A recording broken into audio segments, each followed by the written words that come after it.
مسلمان پوچھے تو حیرت کی بات ہے، اس لیے کہ قرآن مقدس میں یہ بات موجود ہے۔ جب حضرت بی بی مریم حضرت عیسیٰ علی نبینا علیہ الصلاۃ والتسلیم کو گود میں لے کر کے آئیں تو اس دور کے سرداروں نے پوچھا کہ اے مریم، تمہاری تو شادی نہیں ہوئی، تو یہ بچہ تمہاری گود میں کیسے آ گیا؟ حضرت مریم نے جواب نہیں دیا، فاشارت الیہ، بچے کی طرف اشارہ کر دیا۔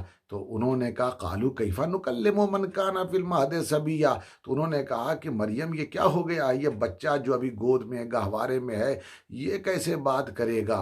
حضرت عیسیٰ علیہ السلام اسی وقت بول پڑے، انی عبداللہ آتانی الکتاب وجعلنی نبیا، بے شک میں اللہ کا بندہ ہوں، اللہ نے مجھے کتاب دی، اللہ نے مجھے نبی بنایا۔ بچپنے میں حضرت عیسیٰ روح اللہ بول سکتے ہیں، تو حضور اکرم صلی اللہ علیہ وسلم جو حبیب اللہ ہیں اگر وہ کلام کرے تو اس میں سوال کی کہاں گنجائش رہ جاتی ہے؟ حضرات محترم، یہ حضور اکرم صلی اللہ علیہ وسلم کی شخصیت ہے، یہ حضور اکرم صلی اللہ علیہ وسلم کی ذات ہے جو بے عیب ہے۔ اب آپ دیکھیے، حضور اکرم صلی اللہ علیہ وسلم پیدا ہوئے، جب پیدا ہوئے تو آپ کو معلوم ہونا چاہیے دنیا کے اندر بہت سارے معاملات ہوئے، جیسے 1000 سال سے ایک آگ فارس میں جل رہی تھی۔ فارس کا ایک آتش کدا تھا جو وہاں کے لوگوں کے لیے ایک بہت بڑا ٹیمپل تھا، اور وہاں پر ایک آگ جل رہی تھی، ایک فائر تھی جو آن تھی، جو جل رہی تھی، اور ایک 1000 سال سے جل رہی تھی اور کبھی بجھی نہیں۔ مگر جیسے ہی حضور اکرم صلی اللہ علیہ وسلم کی پیدائش ہوئی وہ آگ خود بخود بجھ گئی۔ کیوں بجھ گئی؟ سوال یہ اٹھتا، اور یہ تاریخ میں، سیرت میں، حضور کی سیرت میں، حضور اکرم صلی اللہ علیہ وسلم کی جو لائف ہسٹری لکھی جاتی ہے اس کے اندر یہ بات خاص طور پر لکھی جاتی ہے۔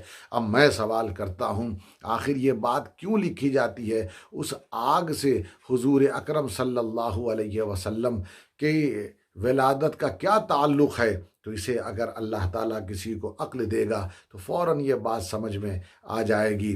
وہ آگ، وہ نار جو جل رہی تھی، وہ آگ، وہ نار، وہ فائر جو فارس میں جل رہا تھا، وہ آگ جو جل رہی تھی 1000 سال سے، وہ اس لیے بجھ گئی کہ اللہ نے بتایا کہ نار کا دور چلا گیا، نور کا دور شروع ہو رہا ہے، یعنی حضور کی آمد ہو گئی، آمد مصطفیٰ ہو گئی۔ اب آپ دیکھیے حضور اکرم صلی اللہ علیہ وسلم کہ جب آپ کی پیدائش ہوئی تو آپ کی پیدائش جس دن ہوئی، بڑے سے بڑے بادشاہان وقت، یاد رکھیے گا، بڑے سے بڑے جو اس زمانے کے بادشاہ تھے، جو کنگز تھے اپنے اپنے ملک کے، ان کی زبانوں پر اس دن خاموشی طاری ہو گئی، اور ان کی زبان میں اتنی طاقت نہیں تھی اس دن کی وہ بول سکے۔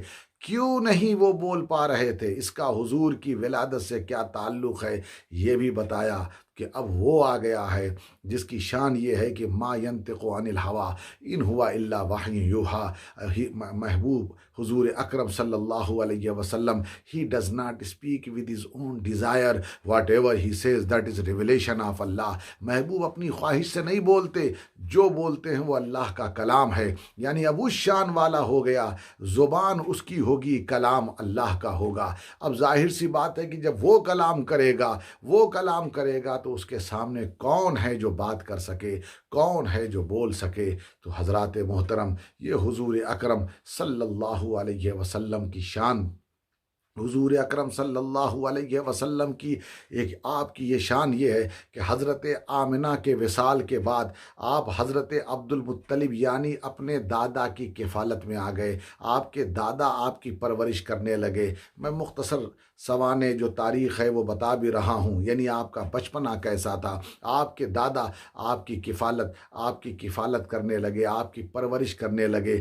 دادا کے وصال کے بعد آپ کے چچا جناب ابو طالب آپ کی پرورش کرنے لگے، آپ کی پرورش، آپ کی کفالت کرنے لگے۔ اب آپ دیکھیے، میں جو بتانا چاہ رہا ہوں کہ یاد رکھیے گا، اس دور میں جناب عبد المطلب بھی اپنے دور کے سردار، اور جناب ابو طالب بھی اپنے دور کے سردار، لیکن اس کے باوجود بھی حضور اکرم صلی اللہ علیہ وسلم کی شان تو دیکھیے، ساری دنیا میں لوگ کہتے ہیں میرا دادا یہ تھا، میرا پر دادا یہ تھا، میرا لکڑ دادا یہ تھا، لوگ اپنے باپ داداؤں کی بات کرتے ہیں، مگر حضور کی شان یہ ہے کہ دادا بھی حضور کی تعریف کر رہا ہے، چچا بھی حضور کی تعریف کر رہا ہے، یعنی حضور اکرم صلی اللہ علیہ وسلم جس کی پرورش میں ہے وہ حضور کا قصیدہ پڑھ رہے ہیں، وہ حضور کی تعریف کر رہے ہیں۔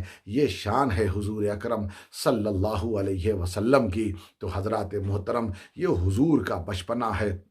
آپ جس طرف دیکھیے، قرآن تو نازل ہوا، حضور اکرم صلی اللہ علیہ وسلم جب 40 برس کے ہوئے تب قرآن نازل ہونا شروع ہوا ہے، مگر دوستان محترم 40 برس کی پوری زندگی میں جب قرآن یعنی جو حضور نے گزاری ہے، اس زندگی کی خوبی یہ ہے کہ قرآن کی ہر آیت، پورا قرآن اس زندگی کی بھی تائید کرتا ہوا، اس زندگی کو بھی سپورٹ کرتا ہوا نظر آتا ہے۔ اسی لیے اللہ نے ایک ہی جملہ کہہ کر کے سب کی زبانوں پر تالا لگا دیا، لعمرک انہم لفی سکرتہم یعمہون۔ اے محبوب، تمہاری پوری زندگی کی قسم، تو یہ بتا دیا کہ مصطفیٰ کی پوری زندگی بے عیب ہے۔ اس نبی کی آمد ہوئی، جب وہ آمد ہوئی تو حضرات محترم اس کی عظمتوں کو اللہ تبارک و تعالی نے ظاہر فرمایا، اور اسی عظمت کا اظہار ہم میلاد النبی کے جشن کے ذریعے کیا کرتے ہیں۔ اللہ کی بارگاہ میں دعا ہے اللہ تبارک و تعالی حضور صلی اللہ علیہ وسلم کی عظمت و عزت کو پوری انسانیت کو پہچان، پورے انسانوں کو، یعنی میری دعا ہے کہ اللہ سب کو توفیق دے کہ وہ عظمت مصطفیٰ کو سمجھیں۔ ہر انسان، دنیا کا ہر انسان حضور کی عظمت کو سمجھے۔ اللہ تعالیٰ کی بارگاہ میں یہ دعا ہے کہ ہر ایک کو عظمت مصطفیٰ سمجھنے کی توفیق عطا فرمائے، اور ہم سب کو حضور اکرم صلی اللہ علیہ وسلم کی سچی پیروی کرنے کی توفیق عطا فرمائے، اور مالک و مولا اس وبا سے حضور کے صدقے سب کو نجات عطا فرمائے۔ وآخر دعوانا ان الحمد للہ رب العالمین۔